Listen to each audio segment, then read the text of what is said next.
दोस्तों ये कहानी एक ऐसे आदमी की है जो कि दिखने में एकदम निहायती बदसूरत था, लेकिन उसके पास एक ऐसा खास टैलेंट था जिसमें वो एक से बढ़कर एक शानदार लड़की को चुटकी में पटा सकता था। तो कहानी शुरू होती है और हम फफूंदी नाम की एक लड़की को देखते हैं जिसकी आज शादी होने वाली थी। तभी उसकी एक फ्रेंड बोलती है कि फुद्दी दास तो बिल्कुल घटिया दिखता है और उसकी नाक भी बैंगन जैसी है, तुम उस जैसे लड़के से शादी कैसे कर सकती हो। फफूंदी कहती है कि फुद्दी दास कुछ ही सालों में एक डॉक्टर बनने वाला है, जिसके बाद उसके पास इतना पैसा आ जाएगा कि मुझे उसकी जरूरत ही नहीं पड़ेगी। उसकी फ्रेंड कहती है कि अच्छा तुम ये बताओ कि तुम्हारी कल की रात तुम्हारे बॉयफ्रेंड के साथ कैसी रही, उसने तुम्हें शादी का गिफ्ट दिया या नहीं। फफूंदी कहती है कि हाँ, उसने तो शादी का गिफ्ट मुझे हर पोजीशन में दिया। वहीं बार हम फुद्दी दास को देखते हैं जो कि सच में एक बैंगन जैसा दिखता था और छुपकर उनकी बातें सुन रहा था। अब जब उसे ये पता चल चुका था कि उसकी होने वाली पत्नी किसी और से बजवा कर आई है तो उसका दिल टूट जाता है और वो रोते हुए वहाँ से चला जाता है। वो वहाँ से एक क्लब में जाता है और दारू पीकर अपने गम को भुलाने लगता है। तभी वहाँ पर एक खूबसूरत सी लड़की आती है जिसके बड़े बड़े बब्बे देखकर सभी उसके पीछे किसी पागल कुत्ते की तरह पड़े हुए थे। वो फुद्दी दास के पास आकर बैठती है, पर तभी फुद्दी दास उसे कुछ बताने लगता है, जिस पर वो लड़की भड़क जाती है और उसे कहती है कि तुम लोग मुझे शांति से बैठने भी दोगे या नहीं। फुद्दी दास कहता है लेकिन मैं तो आपको ये बता रहा था कि आपका पर्स नीचे गिर गया है। अब उसके हाथ में वेडिंग रिंग देखकर उस लड़की को लगता है कि शायद फुद्दी दास शादीशुदा है, इसलिए वो उससे माफी मांगती है और उसे कहती है कि ये सारे लोग मुझे बजाने के लिए मेरे पीछे पड़े हुए हैं। जिसके बाद वो उससे उसकी वाइफ के बारे में पूछने लगती है। अब फुद्दी दास उसे सब कुछ सच बताने ही वाला था, लेकिन उसकी सुंदर शक्ल और सेक्सी फिगर देखकर वो उसे झूठ बोल देता है और कहता है कि मेरी बीबी तो मुझे 6 साल पहले ही छोड़कर जा चुकी है। बताता है कि मेरी बीबी कहती थी कि मैं कितना भी काम कर लूं लेकिन उसकी शॉपिंग का खर्चा नहीं उठा पाऊंगा। कहता है कि मैंने अपनी वाइफ को खुश करने के लिए 14 बच्चे भी अडॉप्ट कर लिए, लेकिन वो बहन की घोड़ी फिर भी मुझे छोड़कर चली गई। अब ये सब सुनकर उस लड़की को उस पर तरस आने लगता है और वो उसे कहती है कि तुम कितने दुखी हो, क्या मैं तुम्हारा दुख बांट सकती हूँ। जिसके बाद वो उसका हाथ पकड़ती है और उससे अपनी पिंकी पिटवाने के लिए अपने साथ ले जाती है। अब ऐसे ही कुछ साल बीत जाते हैं और हम फुद्दी दास को देखते हैं जो पूरी तरह बदल चुका है। वो क्लब में होता है जहाँ पर वो एक लड़की को अपनी वही वाली कहानी सुना रहा होता है। अब उसकी ये दुख भरी कहानी सुनकर उस लड़की को भी उस पर तरस आने लगता है, जिसके बाद वो उससे अपनी पिंकी पिटवाने के लिए उसे अपने साथ ले जाती है। हम देखते हैं कि फुद्दी दास ऐसे ही अपनी नकली शादी की कहानियां सुनाकर लड़कियों को फंसा लेता है और फिर उन्हें बजाकर वहाँ से चला जाता है। कहता है कि मेरे लिए यही करना सबसे सही है क्योंकि इससे मेरा दिल कभी भी नहीं टूटेगा। इसके बाद वो अपने क्लिनिक में जाता है जहाँ पर हमें पता चलता है कि फुद्दी दास तो एक प्लास्टिक सर्जन है। वहीं पर हम उसकी असिस्टेंट दत्तो रानी को देखते हैं जो कि उसके साथ यहाँ पर कई सालों से थी। तभी वहाँ पर उसकी एक पेशेंट आती है जिसकी फुद्दी दास ने गलत सर्जरी कर दी थी। कहती है कि जल्दी से उस डॉक्टर को बुलाओ जिसने मेरी हालत ऐसी कर दी। इसी दौरान वहाँ पर एक चूतिया आता है जिसका नाम होता है बल्लू बवासीर, जो कि फुद्दी दास का कजन था। वो उस औरत को देखता है और कहता है कि तुम्हारी शक्ल मुझे बिल्कुल भी पसंद नहीं आई, लेकिन क्योंकि तुम्हारे बब्बे काफी बड़े बड़े हैं तो मैं तुम्हें बजाने के बारे में सोच सकता हूँ। इस पर वो औरत कहती है कि रहने दे तू, मैं तेरे अलावा और किसी से भी बजवा लूंगी। बल्लू बवासीर कहता है कि तुम मुझे ऐसा वैसा मत समझो, मैं बाकी मर्दों से बेहतर हूँ क्योंकि मेरा सामान उन सभी से बड़ा है। तभी फुद्दी दास भी कहता है कि हाँ सच में इसका सामान बड़ा है क्योंकि मैंने ही उसे लगाया है। अब ये सुनकर उस औरत को काफी अजीब लगने लगता है और वो वहाँ से चली जाती है। फिर शाम को वो दोनों एक पार्टी में जाते हैं जहाँ पर वो एक आदमी से मिलते हैं जिसकी शक्ल एक सूखे हुए केले जैसी थी। फुद्दी दास कहता है कि इसकी सर्जरी मैंने ही करी है, लेकिन अभी इस पर थोड़ा काम करना बाकी है जिसके बाद ये पूरा ऋतिक रोशन लगेगा। तभी वहाँ पर सूखे केले की पटाखा पत्नी आती है और उसे बताती है कि तुम्हारा बेटा सीढ़ियों से गिर गया है और उसके पैर पर चोट लगी है। ये सुनकर फुद्दी दास कहता है कि तुम चिंता मत करो, मैं उसके पैरों में टाँके लगा दूंगा। जिसके बाद वो उस बच्चे के पास जाता है और उससे पूछता है कि तुम सीढ़ियों से नीचे कैसे गिरे। बच्चा कहता है कि मैं किसी चीज से डिस्ट्रैक्ट हो गया था। फुद्दी दास कहता है कि कहीं वो तुम्हारी सौतेली माँ तो नहीं थी, क्योंकि इस उम्र में तो तुम्हें तुम्हारी माँ के बारे में ही सोचना चाहिए। बच्चा कहता है कि नहीं, वो कोई और थी, वो लंबी थी, उसके सुनहरे बाल थे और उसके बब्बे इतने सॉलिड थे कि मैं तो उसका दीवाना ही हो गया। फुद्दी दास कहता है कि भीसड़ी की अपनी छोटी सी मूंगफली को अपने पास ही रख, नहीं तो मैं तेरे पिछवाड़े में इंजेक्शन लगा दूंगा। फिर जब वो वहाँ से बाहर निकलता है तो वहाँ पर एक बहुत ही खूबसूरत लड़की आती है जिसके सुनहरे बाल थे और उसके बब्बे बहुत ही सॉलिड थे, जिसको देखकर फुद्दी दास भी समझ जाता है कि उस बच्चे की छोटी मूंगफली को इसी ने ही बड़ा किया होगा। फिर वो उस लड़की से कहता है तो वो तुम ही हो जिसने उस बच्चे का ध्यान भटकाया। लड़की कहती है कि क्या? फुद्दी दास कहता है कि तुम्हारी इस खूबसूरती से उस बेचारे बच्चे का ध्यान भटक गया और वो सीढ़ियों से नीचे जा गिरा। लड़की कहती है अच्छा,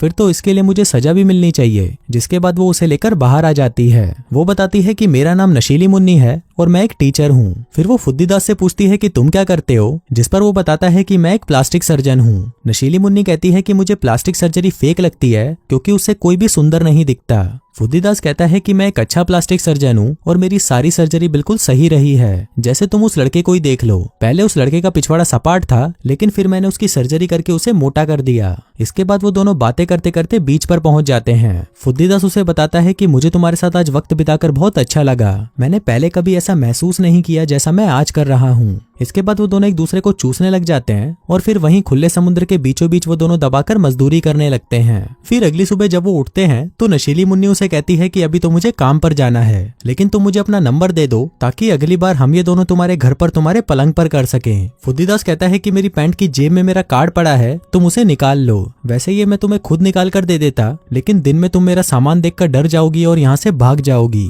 फिर नशीली मुन्नी जैसे ही उसके जेब में से कार्ड निकालने लगती है तो वहाँ पर उसे उसकी वेडिंग रिंग मिलती है। अब ये देखकर नशीली मुन्नी गुस्सा हो जाती है और उसे कहती है कि ये क्या है, तुम शादीशुदा हो और तुमने मुझे बताया भी नहीं। फुद्दीदास कहता है कि नहीं नहीं, मैं शादीशुदा नहीं हूँ, मुझे बस 1 मिनट दो, मैं तुम्हें समझाता हूँ। लेकिन नशीली मुन्नी गुस्से में थी और वो कहती है कि मुझे आज के बाद कभी कॉल मत करना, जिसके बाद वो वहाँ से चली जाती है।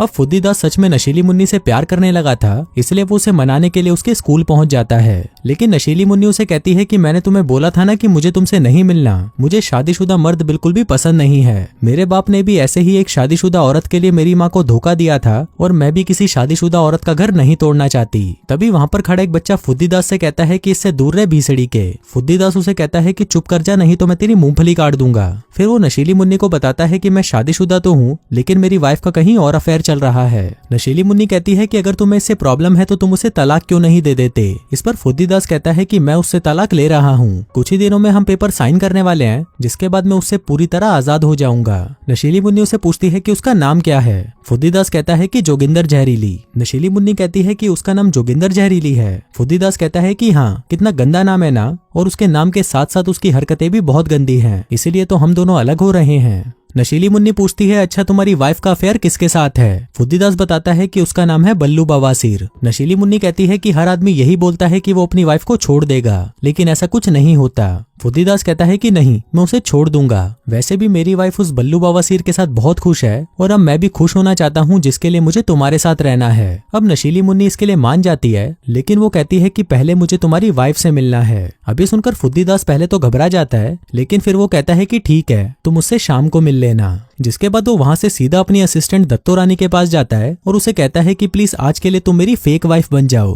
दत्तो रानी कहती है कि तुम पागल हो गए हो क्या, अगर वो लड़की गलती से ऑफिस आ गई तो उसे पता चल जाएगा कि मैं तुम्हारी असिस्टेंट हूँ। फुद्दीदास कहता है कि तुम चिंता मत करो, मैं तुम्हारी प्लास्टिक सर्जरी कर दूंगा। दत्तो रानी पहले तो उसे मना कर देती है, लेकिन फुद्दीदास के काफी रिक्वेस्ट करने पर वो मान जाती है। जिसके बाद फुद्दीदास उसे महंगे महंगे शोरूम में शॉपिंग करवाता है ताकि वो दिखने में एकदम पटाखा लगे और बिल्कुल वैसी ही लगे जैसी एक प्लास्टिक सर्जन की वाइफ होनी चाहिए। फिर शाम को सभी एक रेस्टोरेंट में मिलते हैं, जहाँ पर नशीली मुन्नी उसे बताती है कि एक बार मैं तुम्हारी वाइफ से मिल लूं, उसके बाद आज रात को मैं तुमसे अपनी पिंकी पिटवाऊंगी। अब ये सुनकर फुद्दीदास खुश हो जाता है और कहता है कि मेरा हथियार तो तुम्हारी लेने के लिए कब से खड़ा है। तभी वहाँ पर दत्तो रानी भी आ जाती है, जो कि महंगे कपड़ों में एकदम पटाखा लग रही थी। फिर वो उन लोगों के सामने जाहिलों वाली हरकतें करने लगती है और नशीली मुन्नी से कहती है कि मैंने सुना है कि तुमने मेरे पति से अपनी पिंकी पिटवाई है। अब ये सुनकर नशीली मुन्नी घबरा जाती है और कहती है कि वो तो गलती से हो गया था, लेकिन इस पर दत्तो रानी कहती है कि चलो किसी को तो इसने संतुष्ट किया, नहीं तो मेरे टाइम पर तो उसका खड़ा भी नहीं होता था।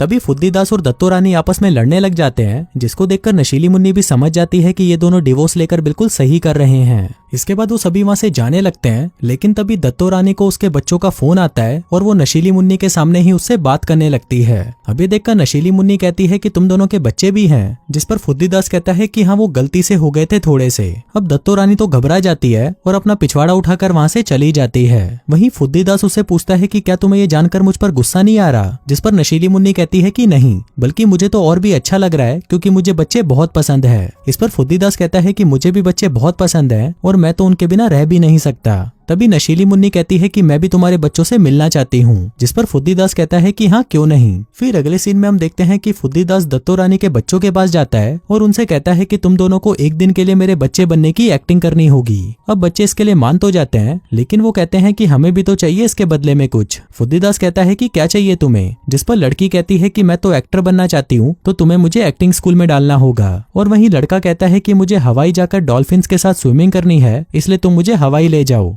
लेकिन फुद्दीदास उसे इसके लिए मना कर देता है और उसे कहता है कि तुम्हारे लिए वीडियो गेम कैसा रहेगा जिसके साथ मैं तुम्हें बहुत सारी गेम्स भी दे दूंगा। लड़का कहता है वैसे मैं इसके लिए मानता तो नहीं, लेकिन हम ये डील डन कर सकते हैं। फिर अगले दिन वो सभी बच्चों के गेम जोन में मिलते हैं, जहाँ पर फुद्दीदास नशीली मुन्नी को अपने बच्चों से मिलवाता है। वो बताता है कि ये मेरी बेटी सुई धागा है और ये मेरा बेटा है टूटी चप्पल। अब नशीली मुन्नी उनको देखकर बहुत खुश होती है और कहती है कि मुझे तुमसे मिलकर बहुत अच्छा लगा। पर तभी सुई धागा कहती है कि काश मैं भी तुम्हारे लिए ये सब कह पाती, क्योंकि तुमसे मिलने से पहले मैं अपनी पापा की आंखों का तारा थी। हम खूब मस्ती करते थे, घूमते फिरते थे, लेकिन अब मुझे क्या मिला, हफ्ते में सिर्फ 1 घंटा, वो भी इस बच्चों के प्लेग्राउंड में। जिसके बाद वो रोते हुए वहाँ से चली जाती है। आगे वो सभी साथ में बैठकर लंच करने लगते हैं। लेकिन इसी दौरान जब फुद्दीदास कुछ लेने के लिए जैसे ही वहाँ से उठकर बाहर जाता है, तभी वहाँ पर टूटी चप्पल मायूस होने का नाटक करने लगता है। कहता है कि पिछले साल मेरे डैड ने मुझे प्रॉमिस किया था कि वो मुझे हवाई ले जाएंगे और डॉल्फिन के साथ स्विमिंग करवाएंगे, लेकिन उन्होंने मुझे बताए बिना ही ये ट्रिप कैंसिल कर दी। नशीली मुन्नी पूछती है लेकिन उन्होंने ऐसा क्यों किया, जिस पर वो कहता है कि तुम्हारी वजह से। अभी सुनकर नशीली मुन्नी गुस्सा हो जाती है, जिस पर फुद्दीदास कहता है कि नहीं तो, मैंने ऐसा कब कहा, मैंने तो ये कहा था कि हम लोग पहले हवाई जाएंगे ताकि हम सब मिलकर साथ में मजे कर सकें। तभी अगले सीन में हम देखते हैं कि वो सभी अपना सामान पैक करके हवाई जाने के लिए एयरपोर्ट पहुंचते हैं। यहाँ पर फुद्दीदास कहता है कि मुझे तो यकीन ही नहीं हो रहा कि एक 6 साल के बच्चे ने मुझे चूतिया बनाया। इस पर दत्तो रानी कहती है कि ये सब तुम्हारी वजह से हो रहा है, अगर तुम उसे सब कुछ पहले ही सच बता देते तो ये सब होता ही नहीं। तभी वहाँ पर नशीली मुन्नी भी आ जाती है और कहती है कि मुझे तो बहुत अच्छा लग रहा है कि तुम इनके लिए इतना सब कर रहे हो। इसके बाद वो सभी वहाँ से जाने लगते हैं, लेकिन तभी वहाँ पर बल्लू बवासीर भी आ जाता है और आते ही दत्तो रानी को चूसने लगता है। फिर वो उन सभी को बताता है कि मैं वही हूँ जिसका इस आइटम के साथ अफेयर चल रहा है। कहता है कि मेरा जोगिंदर जहरीली के बिना एक पल भी मन नहीं लगता, इसलिए मैंने सोचा कि मैं भी तुम लोगों के साथ हवाई चलता हूँ। इसके बाद वो अपनी जीभ निकालकर उसे चाटने लगता है, लेकिन तभी दत्तो रानी उसे कहती है कि तुम यहाँ पर करने क्या आए हो। बल्लू बवासीर बताता है कि अब मैं यहाँ पर कुछ दिनों के लिए नहीं रह सकता,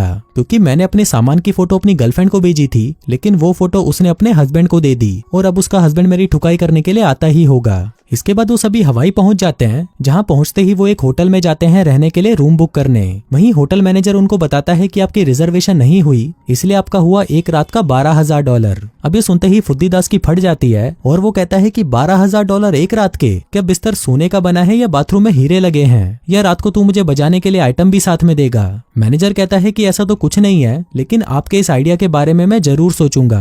अब फुद्दीदास के पास और कोई ऑप्शन नहीं था, इसलिए उसे वो रूम लेना ही पड़ता है। फिर रात को वो सभी साथ में डिनर करते हैं, जहाँ पर नशीली मुन्नी बल्लू बवासीर से पूछती है कि आप काम क्या करते हो। इस पर बल्लू बवासीर बताता है कि मेरा भेड़ों का बिजनेस है और मैं ऑनलाइन भेड़े बेचता हूँ। वो बताता है कि जोगिंदर जहरीली भी मुझे ऐसे ही मिली थी, उसने मुझसे भेड़ खरीदी थी। नशीली मुन्नी पूछती है लेकिन ऐसा क्यों? बल्लू बवासीर बताता है कि इसे भेड़ों के बाल काटना बहुत पसंद है, लेकिन मैं तुम्हें एक सीक्रेट बताऊं, ये अपने झांट के बाल तो कभी नहीं काटती। अभी सुनकर दत्तो रानी का दिमाग खराब हो जाता है और वो फुद्दीदास से कहती है कि अब बस बहुत हुआ, मैं अपने बच्चों को लेकर यहाँ से जा रही हूँ। फुद्दीदास कहता है प्लीज मुझे ऐसे छोड़कर मत जाओ, मेरे घोड़े लग जाएंगे। अब वो दोनों ये बातें कर ही रहे थे, लेकिन तभी वहाँ पर एक औरत फूटी किस्मत आती है, जो कि दत्तो रानी की क्लासमेट थी। वो उसे देखकर बहुत खुश होती है और कहती है कि मुझे पता नहीं था कि तुम ऐसी भी जगह आती हो। आगे वो उसे अपने पति आईपॉड से मिलवाती है और कहती है कि ये वही है जिसने आईपॉड बनाया था। तभी उसका पति बताता है कि मैंने उसे तब बनाया था जब मैं फूटी किस्मत को घोड़ी बनाकर बजा रहा था। फिर दत्तो रानी भी उसे फुद्दीदास से मिलवाती है और कहती है कि ये मेरा पति है और ये एक प्लास्टिक सर्जन है। फिर फूटी किस्मत उन्हें साथ में डिनर करने के लिए इनवाइट करती है, लेकिन दत्तो रानी उसे मना कर देती है और कहती है कि हम तो दिन रात सिर्फ मजदूरी करते हैं, इसलिए हमारे पास इस सब के लिए टाइम नहीं है। फिर अगले दिन फुद्दीदास अपने बच्चों को गोल्फ खिलाने लेके जाता है, जहाँ पर वो उन्हें बताता है कि हम यहाँ पर सिर्फ नाटक करने आए हैं, ताकि नशीली मुन्नी को लगे कि तुम लोग मेरे साथ बहुत खुश हो। जिसके बाद वो उन सभी के साथ फोटोज खिंचवाता है, ताकि वो नशीली मुन्नी को ये दिखा सके कि वो अपने बच्चों से कितना प्यार करता है। इसके बाद शाम को नशीली मुन्नी फुद्दीदास के पास आती है और कहती है कि मैं सोच रही थी कि क्यों ना आज पूरी रात हम दोनों मजदूरी करें। जिसके बाद वो उसके सामने पूरी नंगी हो जाती है। अब उसको देखते ही फुद्दीदास एक्साइटेड हो जाता है और कहता है कि तुम जल्दी से अपनी खदान खोलकर तैयार रहो, मैं थोड़ी ही देर में अपना ट्रैक्टर लेकर आता हूँ।